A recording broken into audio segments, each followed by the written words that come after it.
You mentioned the idea that there are certain elements of Sharia law that are being practiced in Britain right now that would send palpitations through the heart of many Islamophobes in this country. Well, it would send palpitations to the hearts of Islamophobes in the U.S., but those people need to wakey, eggs and bakey. I don't know what to tell you. First of all, oh my God, I'm praying. That's Sharia. Oh my God, I'm fasting. That's Sharia. Oh my God, I'm treating my wife with respect. That's Sharia. Oh my, et cetera, et cetera. Oh my God, I gave mahr to my wife. That's Sharia.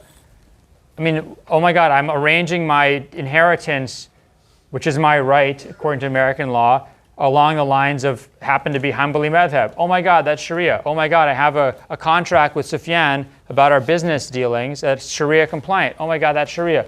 I mean, I don't want to pay interest on my mortgage. This is, so you just don't like things that happen to align with what Muslims want? That's nonsensical. You're going to go and make me not do all these different things?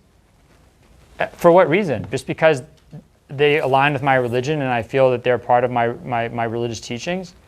In addition, if you deal with another country like Saudi Arabia or Iran or the UAE or Malaysia or something that has elements of Sharia law in their legal systems, and then they have business arrangements or you have some issue of shared jurisdiction or something, you've already acknowledged, because of multilateral legal agreements, you've acknowledged the validity of their of these agreements and of these contracts and things like that. And they may be actually held.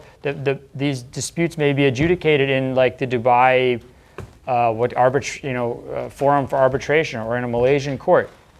And unless you want to just pretend that all these other countries in the world and these other people's laws mean nothing, and you're just going to have no interaction with them, you have to acknowledge the fact that your legal system is in dialogue with them.